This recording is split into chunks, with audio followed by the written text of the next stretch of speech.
La phrase souvent répétée qui laisse entrevoir un avenir plus radieux et une version améliorée de soi-même est bien plus qu'une simple notion éphémère, elle incarne le concept profond de l'autocréation. Pourtant, au milieu du tumulte de la vie quotidienne, combien comprennent réellement les profondeurs de cette idée, et combien sont prêts à s'engager dans le voyage transformateur qu'elle implique? Alors que nous atteignons le seuil de l'année 2024, il est temps d'un éveil profond, d'une exploration introspective qui transcende les résolutions superficielles souvent associées aux promesses du nouvel an. Dans cette ère de changement constant et d'évolution des perspectives, la quête de l'autocréation prend une importance renouvelée. Ce guide complet de l'auto-recréation en 2024 n'est pas simplement une compilation de conseils génériques d'auto-assistance, mais une synthèse délibérée de la sagesse intemporelle, des idées contemporaines et de la fusion de la philosophie stoïcienne avec les perspectives profondes de divers philosophes intrigants. Au cœur de cela, le voyage de l'auto-récréation est une odyssée profondément personnelle, exigeant du courage, de l'auto-réflexion et une volonté de confronter ses propres limites. S'inspirant de la philosophie stoïcienne, réputée pour son accent sur la vertu, la résilience et l'acceptation des choses hors de notre contrôle, ce guide explore les applications pratiques du stoïcisme dans le contexte des défis modernes. De plus, l'incorporation d'apports de divers philosophes ajoute une riche toile de perspective à ce guide, permettant aux individus de naviguer dans leur chemin unique de découverte de soi. Que ce soit les réflexions existentielles de Jean-Paul Sartre, les enseignements de pleine conscience des philosophes orientaux, ou la sagesse pragmatique des penseurs anciens tels que Épictète, chaque facette contribue à une approche holistique de l'auto-récréation. Alors que nous naviguons dans les complexités du XXIe siècle, le guide n'offre pas seulement des conseils pratiques, mais encourage une compréhension plus profonde de ses propres valeurs, de son but, et de l'interconnexion de la croissance personnelle avec le monde en général. Il remet en question les notions conventionnelles de succès et invite les lecteurs à explorer l'interaction profonde entre la transformation interne et l'impact positif qu'elle peut avoir sur l'environnement externe. Envisager une vie libérée de la force d'attraction des opinions externes, où le vacarme assourdissant du bruit sociétal s'estompe dans l'insignifiance. Notre voyage commence par l'exploration de l'art profond de ne pas se soucier, un art non né de l'apathie, mais plutôt d'une quête ardente de la liberté. Imaginez-vous comme le noyau de votre propre univers, insensible au flux et reflux des influences externes, debout à l'épicentre d'un royaume où les événements autour de vous n'ont aucun pouvoir. Ici, le bonheur n'est pas une destination convoitée vers laquelle on s'efforce d'atteindre, il est plutôt un état inné, attendant patiemment d'être réalisé. Pour atteindre cet état remarquable d'indifférence au monde extérieur, la première étape est un voyage introspectif dans l'art de l'égoïsme. Ce n'est pas un appel au mépris insensible des autres, mais plutôt une invitation à se prioriser, à plonger profondément dans les recoins de ses désirs, rêves et aspirations authentiques. C'est une reconnaissance que la véritable satisfaction découle de la compréhension et de la satisfaction de ses propres besoins avant d'être accablé par les attentes et les jugements des autres. Dans cette exploration de l'égoïsme, on apprend à définir des limites sans culpabilité, à poursuivre sans excuse ses passions personnelles, et à embrasser la valeur inhérente de l'auto-soin. Cela implique de se débarrasser du poids des attentes sociales et du bruit sociétal, permettant à l'authentique de surgir, affranchi des validations externes. L'art de l'égoïsme, dans ce contexte, devient un outil puissant pour la découverte de soi et l'autonomisation personnelle. À mesure que l'on plonge plus profondément dans ce voyage intérieur, la réalisation se fait jour que la véritable liberté réside dans la maîtrise de l'équilibre délicat entre l'amour de soi et l'empathie. Ce n'est pas un appel à l'isolement, mais une invitation à établir un noyau résilient en soi, impénétrable au vent capricieux des jugements externes. L'art de ne pas se soucier, lorsqu'il est pratiqué avec intention et sagesse, devient un bouclier contre les pressions de la conformité, offrant à l'individu l'autonomie de naviguer dans la vie à sa manière. Cette quête n'est pas sans défi. La société, avec ses normes et attentes intégrées, peut tenter de ramener les individus dans le champ gravitationnel de la validation externe. Cependant, armé de l'art de ne pas se soucier et d'une compréhension profonde de soi, on peut naviguer ces défis avec résilience et grâce. En fin de compte, l'art de ne pas se soucier est un voyage transformateur vers l'autolibération, un voyage qui transcende la quête superficielle de l'approbation sociale et des validations externes. C'est une odyssée qui mène à la découverte d'une paix intérieure profonde et inébranlable, où l'individu devient l'architecte de son bonheur, indépendamment des opinions éphémères du monde extérieur. Embrassez l'art de ne pas se soucier et ouvrez la porte à une vie où l'authenticité règne en maître, et la symphonie de votre propre existence devient la mélodie la plus douce. Avant de rejeter précipitamment le concept d'égoïsme, prenez un moment pour contempler ce paradoxe. L'amour authentique pour les autres peut-il vraiment exister sans cultiver d'abord un amour profond et durable pour soi-même? Démêlons la signification profonde de l'égoïsme et de l'amour de soi en tant qu'éléments fondamentaux qui posent les bases d'une vie véritablement épanouissante. Dans la toile complexe des connexions humaines, le fil de l'amour de soi tisse les fondements d'un amour authentique et empathique envers les autres. Pour étendre la compassion, la compréhension et les soins authentiques à ceux qui nous entourent, nous devons d'abord être intimement familiarisés avec notre propre valeur et notre valeur intrinsèque. L'égoïsme, lorsqu'il est compris comme un acte délibéré et conscient d'autosoin, devient le creuset où les flammes de l'amour de soi sont allumées. Il ne s'agit pas d'un mépris insensible des autres, mais plutôt d'une reconnaissance que la source d'amour que nous partageons avec le monde provient du réservoir abondant en nous-mêmes. Ayant fortifié le cœur de votre être avec l'amour de soi, l'étape suivante appelle à une exploration de la quête profonde de découvrir votre but unique au milieu de la toile chaotique du monde. Cela transcende la quête banale de simplement trouver un sens, il s'agit de créer activement une vie si riche d'authenticité que chaque souffle résonne avec l'essence de qui vous êtes. Cette quête est un voyage profondément introspectif qui implique de naviguer dans le labyrinthe des passions, des talents et des valeurs qui vous définissent. Elle exige un alignement conscient de vos actions avec votre vrai moi, favorisant une relation harmonieuse entre vos convictions intérieures et les choix que vous faites dans le monde extérieur. En embarquant dans cette odyssée, vous vous transformez en l'auteur de votre propre récit, façonnant activement les contours d'une vie qui reflète votre essence unique. Dans la cacophonie des attentes sociétales et des pressions externes, la poursuite de votre but unique devient un phare, vous guidant à travers les mers tumultueuses de la vie. C'est un effort qui exige de la résilience, de la découverte de soi et un engagement inébranlable envers l'authenticité. En forgeant une vie alignée sur votre vrai moi, vous ne tracez pas seulement votre chemin, mais vous contribuez également à une mélodie distinctive à la symphonie de l'existence. En fin de compte, ce voyage est un témoignage de l'interaction profonde entre l'amour de soi, l'égoïsme en tant que forme d'autosoin, et la création d'une vie axée sur un but. C'est une invitation à cultiver une connexion profonde avec vous-même, permettant à cette authenticité de se propager et d'atteindre les vies de ceux qui vous entourent. Dans la quête de l'amour de soi et du but, vous devenez non seulement le conservateur de votre bonheur, mais aussi une source d'inspiration pour les autres dans leur propre voyage respectif. Ainsi, avant de rejeter précipitamment la notion d'égoïsme, considérez-le non pas comme un acte d'isolement, mais comme une démarche délibérée pour cultiver l'amour et l'authenticité nécessaires pour forger une vie qui résonne avec un but et une satisfaction durable. Embrassez le pouvoir transformateur de l'amour de soi, abandonnez-vous à l'art de l'égoïsme conscient, et lancez-vous dans la quête exaltante de créer une vie qui répercute votre essence à chaque battement de votre cœur. Poursuivons notre voyage, plongeons dans le royaume intemporel du stoïcisme, une philosophie ancienne qui, malgré les sables du temps, conserve une pertinence durable. Le stoïcisme prépare le terrain pour notre exploration, offrant des idées profondes sur la connexion intrinsèque entre la philosophie et le bonheur. En dévoilant ces principes, nous comprenons que la philosophie, en tant que noble quête de connaissance et de sagesse, n'est pas simplement un exercice intellectuel, mais une quête profonde qui explore des questions fondamentales sur l'existence, la réalité, les valeurs et, surtout, le bonheur. Au cœur du stoïcisme réside la reconnaissance que le bonheur n'est pas une destination insaisissable, mais un état d'être qui peut être cultivé par un engagement délibéré et conscient avec ses pensées et ses actions. En embrassant les enseignements du stoïcisme, les individus sont invités à naviguer les complexités de la vie avec résilience, tempérance et un engagement inébranlable envers la vertu. Le stoïcisme offre un cadre philosophique qui encourage un examen profond des croyances, attitudes et réponses au monde.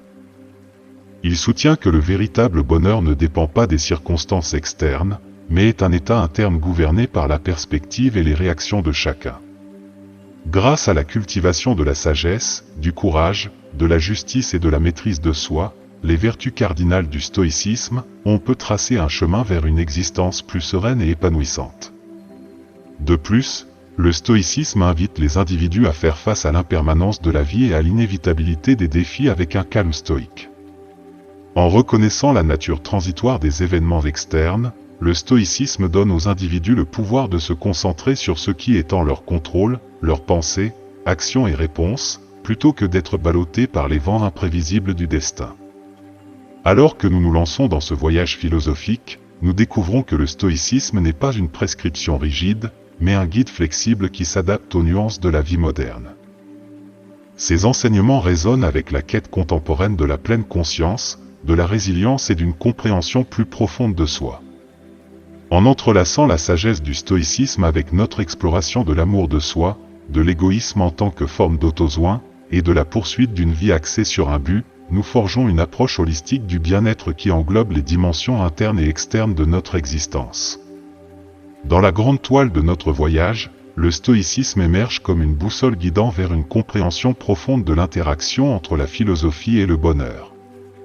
Il nous invite à cultiver une résilience intérieure qui résiste aux tempêtes de la vie, nous permettant de naviguer les complexités de l'existence avec grâce et sagesse. En absorbant les leçons intemporelles du stoïcisme, nous nous équipons des outils pour forger une vie qui non seulement reflète notre essence authentique, mais est aussi imprégnée d'un sentiment durable de contentement et de but. Dans un examen plus approfondi des enseignements des philosophes stoïciens, avec une emphase particulière sur des figures telles que Épictète, une leçon profonde émerge, celle qui nous exhorte à diriger notre attention vers ce qui se trouve dans notre sphère de contrôle. Épictète, philosophe stoïcien éminent, articule la notion que notre agence s'étend principalement à nos actions, pensées et sentiments. Ce principe n'encourage pas une disposition passive ou paresseuse, mais incite plutôt à une mentalité discernante pour identifier ce qui mérite vraiment notre attention et nos soins. C'est un choix délibéré d'éviter d'être perturbé par des éléments situés au-delà de la sphère de notre influence. Épictète, écho aux principes fondamentaux du stoïcisme, souligne l'importance de reconnaître les limites de notre contrôle dans la danse complexe de la vie. En concentrant nos énergies sur les aspects que nous pouvons gouverner, nos réponses, attitudes et comportements, nous nous libérons de la lutte futile contre les forces externes qui échappent souvent à notre influence. Ce changement intentionnel de perspective donne aux individus le pouvoir de cultiver un sentiment de tranquillité intérieure et de résilience, même face à des circonstances difficiles. La philosophie stoïcienne, telle que articulée par Épictète, sert de guide pratique pour naviguer les complexités de l'existence quotidienne. Elle nous invite à remettre en question la nécessité de dépenser de l'énergie émotionnelle pour des questions au-delà de notre contrôle, et plutôt, à canaliser cette énergie dans la cultivation réfléchie de notre propre caractère. Cette approche favorise un profond sentiment d'agence et d'autonomie, permettant aux individus de répondre aux défis de la vie avec sagesse et calme. De plus, la perspective stoïcienne n'encourage pas un retrait du monde ou une indifférence aux événements externes. Au contraire, elle encourage un engagement actif avec le monde, ancré dans la compréhension que notre pouvoir réside dans la façon dont nous choisissons d'interpréter et de réagir aux événements qui se déroulent autour de nous. En alignant notre focus sur les choses que nous pouvons influencer, nous devenons les architectes de notre bien-être émotionnel et les maîtres de nos réactions face à la nature imprévisible de la vie. Alors que notre exploration philosophique se déploie, nous nous retrouvons transportés au Danemark du XIXe siècle, où nous rencontrons Søren Kierkegaard, souvent salué comme le père de l'existentialisme. Dans un départ des traditions philosophiques antérieures, les enseignements de Kierkegaard pivotent vers l'exploration profonde de l'expérience individuelle, de la liberté et de la nature subjective de la vie. Sa philosophie sert d'invitation convaincante à embrasser la nature transitoire et incertaine de l'existence sans succomber aux enchevêtrements des désirs, des aversions ou des illusions fantastiques. La perspective existentialiste de Kierkegaard met l'accent sur l'expérience vécue de l'individu, soulignant l'importance du choix personnel et de l'expression authentique de soi. Contrairement aux philosophies qui recherchent des vérités universelles ou des codes moraux objectifs, la philosophie de Kierkegaard pivote autour de l'idée que le sens est intimement lié à l'expérience subjective de chaque individu. Elle invite les individus à lutter avec la tension inhérente entre la liberté et la responsabilité, les exhortant à naviguer les complexités de la vie avec une conscience accrue de leur propre agence. Dans ce voyage existentialiste, les individus sont appelés à confronter l'anxiété qui découle de la liberté de façonner leur propre vie, faisant des choix intentionnels alignés sur leur vrai moi. De plus, la philosophie de Kierkegaard offre un contrepoids au point de vue impersonnel et déterministe qui dominait le discours philosophique de son époque. En championnant l'expérience subjective et la liberté de l'individu, il offre une perspective qui résonne avec la richesse et la complexité de l'expérience humaine. Dans un monde qui cherche souvent des absolus et des certitudes objectives, la lentille existentialiste de Kierkegaard sert de rappel de l'importance d'embrasser l'ambiguïté, le choix, et le processus continu de découverte de soi. Alors que notre voyage philosophique se déploie davantage, un appel résonne, tout challenge les normes sociétales ancrées qui entravent souvent la poursuite de l'authenticité et du bonheur. Tirant des enseignements d'Épicure et de la perspective existentialiste, nous confrontons les normes sociales qui peuvent étouffer involontairement l'individualité. Il devient clair que le mépris de ces normes n'est pas un acte de négligence ou d'apathie, au contraire, c'est une affirmation audacieuse de la liberté de forger son propre chemin, d'établir des idéaux personnels, et de redécouvrir son essence au milieu des caprices imprévisibles de la vie. Épicure, l'ancien philosophe grec, nous invite à scruter les attentes sociétales qui dictent souvent nos poursuites et définissent nos notions de bonheur. Sa philosophie remet en question l'idée répandue selon laquelle la richesse matérielle ou la reconnaissance sociale est la clé d'une vie épanouissante. Au lieu de cela, Épicure préconise la poursuite des plaisirs simples, la culture de relations significatives, et la satisfaction tranquille tirée d'une vie vécue en harmonie avec ses valeurs. La perspective existentialiste, telle que articulée par des philosophes comme Kierkegaard, nous encourage davantage à confronter les normes sociétales qui peuvent restreindre la liberté individuelle. L'existentialisme souligne l'importance de l'authenticité, exhortant les individus à résister à la conformité et à embrasser la responsabilité de façonner leur propre vie. Dans cette optique, défier les normes sociétales devient un acte courageux, une affirmation de l'autonomie personnelle et une déclaration selon laquelle le chemin vers l'épanouissement ne doit pas se conformer à des notions préconçues. Ignorer les normes sociétales n'implique pas un rejet de la responsabilité sociale ou une approbation de l'anarchie. Cela signifie plutôt un rejet délibéré et réfléchi des normes qui compromettent l'authenticité et entravent la poursuite du bonheur véritable. Cela implique de reprendre l'agence pour définir ses propres valeurs, aspirations et idéaux, indépendamment des attentes externes. Cet acte de défiance devient une affirmation puissante de la liberté personnelle, invitant les individus à explorer le vaste paysage des possibilités sans être entravés par des contraintes sociétales préconçues. Dans ce voyage libérateur, les individus forgent une narration unique, créant une vie qui s'aligne sur leurs convictions et désirs les plus profonds. Le rejet des normes sociétales n'est pas un rejet de la communauté ou des valeurs partagées, c'est plutôt une affirmation que la richesse de l'expérience humaine réside dans la diversité des chemins individuels et l'expression authentique de son essence. Redécouvrir son essence au milieu des caprices de la vie devient une entreprise transformative, une odyssée qui transcende les limitations imposées par les normes sociétales. Cela implique une introspection profonde pour discerner les valeurs personnelles, les passions et les aspirations, permettant aux individus de naviguer les courants imprévisibles de la vie avec authenticité et but. En défiant les normes sociétales, les individus reprennent le pouvoir de façonner leur destin, contribuant ainsi à la tapisserie en constante évolution de l'expérience humaine. Pour aborder la dichotomie complexe de l'amour de soi et de l'égoïsme, nous nous lançons dans une exploration nuancée guidée par des perspectives psychologiques et la sagesse des philosophes. La psychologie humaniste, en particulier, offre des perspectives précieuses sur cet équilibre délicat. Carl Rogers, une figure éminente dans ce domaine, souligne le rôle pivot de la considération positive inconditionnelle de soi comme un chemin vers l'auto-actualisation, un composant essentiel du parcours vers l'épanouissement personnel.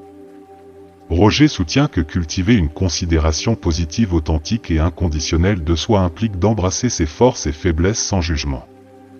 Cela suppose de favoriser une acceptation compatissante de sa propre valeur intrinsèque, reconnaissant que l'amour de soi n'est pas synonyme d'égocentrisme, mais plutôt une appréciation fondamentale de ses qualités uniques et du potentiel de croissance.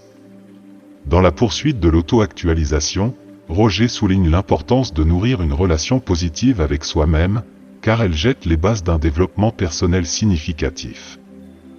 En complétant les idées de Roger, la célèbre pyramide des besoins d'Abraham Maslow introduit le concept de l'égoïsme sain dans le contexte de la croissance personnelle. La pyramide de Maslow illustre que les individus doivent satisfaire leurs besoins physiologiques de base et leur sécurité avant de progresser vers des niveaux plus élevés de besoins psychologiques et d'accomplissement de soi. Cette reconnaissance de l'égoïsme sain reconnaît que les individus doivent donner la priorité à leur propre bien-être et à leur croissance, non pas au détriment des autres, mais comme une base pour contribuer positivement à la communauté plus vaste. La dichotomie entre l'amour de soi et l'égoïsme est davantage éclairée si l'on considère les fondements philosophiques de ces perspectives psychologiques. Sur le plan philosophique, la distinction réside dans l'intention qui sous-tend les actions. L'amour de soi, tel que préconisé par Roger et Maslow, repose sur le désir authentique de développement personnel, de bien-être et de réalisation de son potentiel. Cela implique une appréciation holistique de soi dans le contexte d'une contribution positive aux autres et au monde. D'autre part, l'égoïsme, lorsqu'il est perçu négativement, implique souvent un mépris du bien-être des autres dans la poursuite des intérêts individuels. Cependant, le concept d'égoïsme sain, tel qu'introduit par Maslow, remet en question cette connotation négative. Il implique une focalisation responsable et intentionnelle sur l'auto-soin et la croissance personnelle, reconnaissant que les individus peuvent contribuer de manière plus efficace aux autres lorsqu'ils sont ancrés dans leur propre bien-être. En naviguant dans la dichotomie de l'amour de soi et de l'égoïsme, la synthèse des perspectives psychologiques et de la sagesse philosophique offre un cadre complet. Elle encourage les individus à embrasser l'amour de soi comme un catalyseur de croissance personnelle et d'autoréalisation tout en reconnaissant l'importance de l'égoïsme sain pour maintenir le bien-être. Cette approche équilibrée favorise une coexistence harmonieuse où les individus peuvent authentiquement s'aimer et prendre soin d'eux-mêmes, reconnaissant qu'un moi florissant est mieux équipé pour contribuer positivement au bien-être des autres et à la société dans son ensemble. Ayn Rand, philosophe et romancière, introduit une perspective distinctive sur l'interaction entre l'intérêt personnel et la rationalité, plaidant en faveur du concept d'égoïsme rationnel. Rand encourage les individus à aligner leurs actions avec la raison et le bien-être à long terme, remettant en question les notions conventionnelles entourant le terme égoïsme. Lorsque nous appliquons les principes de philosophes tels que Épictète, Kierkegaard et Rand à notre vie quotidienne, un impact transformateur se déploie, remodelant notre résilience, nos processus de prise de décision, et contribuant finalement à l'épanouissement personnel. Épictète, avec sa philosophie stoïcienne, encourage les individus à se concentrer sur ce qui est en leur contrôle, action, pensée et sentiment. Cela s'aligne parfaitement avec l'accent mis par Rand sur l'égoïsme rationnel, car cela implique une approche délibérée et réfléchie de la prise de décision. En incorporant les principes stoïciens dans notre vie quotidienne, nous acquérons la résilience nécessaire pour naviguer les défis avec un état d'esprit calme et rationnel, comprenant que nos réponses façonnent notre bien-être plus que les événements extérieurs. La perspective existentialiste de Kierkegaard nous invite à confronter les normes sociétales et à forger notre propre chemin. Lorsqu'elle est combinée à la philosophie de Rand, elle souligne l'importance d'aligner les valeurs personnelles avec l'intérêt rationnel de soi. En rejetant la conformité et en embrassant l'authenticité, les individus peuvent prendre des décisions qui résonnent avec leur vrai moi, conduisant à une vie plus épanouissante et orientée vers un but. La philosophie d'Ayn Rand souligne l'importance de la raison dans le façonnement de nos actions. L'application de la rationalité à la prise de décision, conjointement avec les idées d'Épictète et de Kierkegaard, renforce notre capacité à discerner ce qui compte vraiment. Ce processus de raisonnement délibéré permet aux individus de naviguer les complexités de la vie en se concentrant sur le bien-être à long terme plutôt que de succomber aux caprices momentanés ou aux pressions extérieures. En pratique, intégrer ces principes philosophiques dans la vie quotidienne nécessite des efforts conscients et intentionnels. Cela demande aux individus de cultiver un état d'esprit résilient, de prendre des décisions alignées sur leurs valeurs authentiques et de prioriser le bien-être à long terme plutôt que les gains à court terme. Ce faisant, on ne navigue pas seulement de manière plus efficace à travers les défis de la vie, mais on éprouve également un sentiment plus profond d'épanouissement personnel. De plus, la synthèse de la résilience stoïcienne, de l'authenticité existentielle et de l'égoïsme rationnel crée un cadre robuste pour le développement personnel. Elle encourage une participation proactive à la vie, où les individus prennent en charge leurs choix, embrassent les défis comme des opportunités de croissance et cherchent une harmonie entre la raison et l'intérêt personnel. Au fur et à mesure que notre exploration philosophique progresse, la riche toile d'insights s'étend aux philosophies orientales, notamment au bouddhisme, qui offre une sagesse profonde sur le détachement et la non-attachement. L'intégration de ces perspectives orientales avec celles d'Épictète, de Kierkegaard, d'Ayn Rand et d'autres enrichit notre compréhension de l'amour de soi. Loin d'être un acte centré sur soi, l'amour de soi émerge comme une pierre angulaire transformative vers un amour véritable pour les autres. Le bouddhisme, avec son accent sur la pleine conscience et la reconnaissance de l'impermanence, introduit le concept de détachement et de non-attachement. Il invite les individus à relâcher leur emprise sur les aspects éphémères de la vie, favorisant un sentiment de paix intérieure et de liberté. Cette notion s'aligne avec la philosophie stoïcienne d'Épictète, encourageant les individus à se concentrer sur ce qui est en leur contrôle et à se détacher des résultats extérieurs. La synthèse de ces perspectives cultive un état d'esprit résilient qui résiste aux fluctuations de la vie avec équanimité. Dans le contexte de l'amour de soi, ces philosophies orientales éclairent l'idée que le véritable bien-être émerge lorsque les individus se libèrent des attaches saisissantes qui mènent souvent à la souffrance. En pratiquant le non-attachement, les individus peuvent nourrir une relation plus saine avec eux-mêmes, reconnaissant leur valeur intrinsèque sans être excessivement identifiés à des aspects transitoires de l'identité ou des circonstances. L'amalgame des perspectives orientales et occidentales jette également une lumière sur l'idée que l'amour de soi est un préalable à un amour véritable pour les autres. En cultivant une relation compatissante et compréhensive avec soi-même, les individus sont mieux équipés pour étendre la même empathie et le même soin à ceux qui les entourent. Cela s'aligne avec l'accent existentiel de Kierkegaard sur l'authenticité, car les individus qui ont authentiquement confronté et embrassé leur propre humanité sont plus susceptibles d'approcher les autres avec compassion et acceptation. Le concept d'égoïsme rationnel d'Ayn Rand, lorsqu'il est vu à travers le prisme des philosophies orientales, peut être compris comme un appel à agir avec discernement et pleine conscience. Ce n'est pas une licence pour un comportement égocentrique, mais une invitation à faire des choix qui s'alignent sur une compréhension plus profonde de sa véritable nature et de l'interconnexion de tous les êtres. Alors que nous passons au domaine de l'existentialisme, nous rencontrons deux géants philosophiques, Jean-Paul Sartre et Albert Camus. Surgissant des tourments de l'après-guerre, l'existentialisme présente un cadre philosophique puissant qui met au défi les individus de créer leur boussole morale. Enraciné dans des thèmes de liberté, de responsabilité et du caractère intrinsèquement dénué de sens de la vie, l'existentialisme favorise l'introspection, le dialogue et la prise de décision consciente. Jean-Paul Sartre, figure centrale de la pensée existentialiste, a déclaré que l'existence précède l'essence. Ce concept fondateur rejette l'idée que les individus ont des rôles ou des buts prédéterminés dans la vie. Au lieu de cela, il affirme que l'existence humaine est définie par les actions et les choix de chacun. Sartre met l'accent sur la liberté radicale, l'idée que les individus sont entièrement responsables de leur vie et doivent créer leur valeur par leurs choix. Cette philosophie appelle à une profonde introspection, incitant les individus à affronter la lourde responsabilité de définir leur propre existence. Albert Camus, autre luminaire de l'existentialisme, explore le thème de l'absurde, la tension inhérente entre le désir humain de sens et l'apparente absence de sens de l'univers.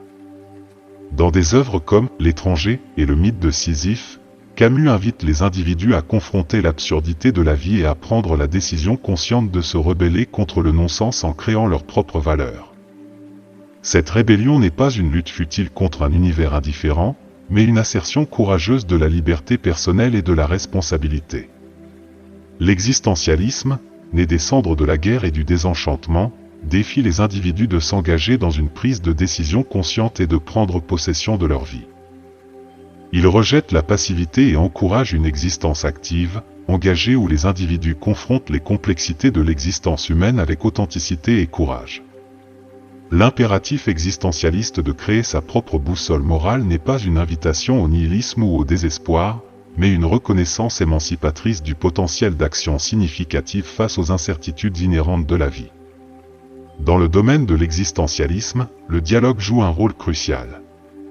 Le concept de l'autre, chez Sartre, souligne l'interconnexion de l'existence humaine. Nos choix et nos actions nous définissent non seulement nous-mêmes, mais ont également un impact sur les autres. L'impératif existentialiste d'une vie authentique n'est pas poursuivi en isolation, mais en dialogue constant avec les perspectives et les choix divers des autres êtres humains. En naviguant sur le terrain de l'existentialisme, nous constatons que ces idées résonnent avec le voyage philosophique plus large que nous avons entrepris. Ils complètent la résilience stoïcienne, le détachement des philosophies orientales et l'authenticité individuelle défendue par Kierkegaard. L'existentialisme, issu d'une période de bouleversement, sert de phare, incitant les individus à affronter les incertitudes inhérentes de la vie avec un engagement conscient pour l'autodécouverte, la responsabilité et la création de sens personnels. Le concept de « nausée » de Sartre encapsulait le profond malaise qui survient lorsque l'on confronte la réalisation existentielle de l'absurdité inhérente de la vie. Cette sensation viscérale, décrite par Sartre dans son roman La nausée, symbolise l'expérience déconcertante de reconnaître le manque de sens intrinsèque dans le monde. C'est une réaction à la prise de conscience écrasante que l'univers est indifférent et que la vie manque d'un but préordonné ou d'une signification inhérente. Albert Camus, dans son exploration de l'absurde, complète les idées de Sartre. La notion d'absurde, telle qu'articulée par Camus dans le mythe de Sisyphe, souligne le conflit inhérent entre le désir humain de sens et l'apparente absence de sens de l'univers. La vie, selon Camus, est caractérisée par sa nature aléatoire et arbitraire, les choix et les événements étant dépourvus de signification intrinsèque. L'absurde survient lorsque les individus cherchent un ordre ou un but rationnel dans un monde qui manque intrinsèquement d'une telle cohérence. La synthèse des idées existentialistes, des philosophies orientales et du stoïcisme propose une approche holistique pour vivre authentiquement et délibérément. L'appel existentiel a créé un sens, l'accent oriental sur le détachement et la focalisation stoïcienne sur le moment présent convergent dans un cadre complet pour naviguer l'expérience humaine. En résumé, l'Odyssée à travers la philosophie et la psychologie a dévoilé une riche mosaïque d'idées, chaque perspective offrant un aperçu unique mais interconnecté. De l'interrogation existentielle sur la nature de l'existence à la pleine conscience des philosophies orientales et à la sagesse pratique du stoïcisme, ces perspectives diverses nous encouragent collectivement à vivre authentiquement, à faire des choix délibérés et à cultiver une compréhension profonde de l'amour de soi et de l'égoïsme sain. Le voyage existentiel nous a poussés à confronter les complexités de l'existence humaine, mettant l'accent sur la création de notre propre signification face aux incertitudes inhérentes de la vie. Les philosophies orientales ont introduit les pratiques du détachement et de la pleine conscience, nous invitant à trouver la paix dans le moment présent et à naviguer avec grâce dans la nature transitoire de la vie. Le stoïcisme, avec ses outils pragmatiques, a fourni des conseils sur la résilience, la vertu et l'art de vivre en accord avec la nature. La synthèse de ces idées forme un cadre complet pour vivre authentiquement. Elle nous encourage à embrasser le présent, à prendre des décisions conscientes et à relever les défis avec sagesse et résilience. L'exploration de l'amour de soi et de l'égoïsme sain reformule ces concepts non pas comme des poursuites égocentriques, mais comme des éléments fondamentaux pour la croissance personnelle, le bien-être et la capacité à contribuer positivement aux autres. Alors que nous retournons à nos vies, puissions-nous emporter avec nous les leçons d'authenticité, de résilience et l'engagement à vivre profondément et significativement. La mosaïque d'idées de cette odyssée philosophique et psychologique nous sert de guide pour naviguer les complexités de l'existence avec intention et une compréhension profonde de notre humanité. Que le voyage continue à inspirer une vie marquée par le sens, l'authenticité et une profonde appréciation pour la tapisserie interconnectée de l'expérience humaine.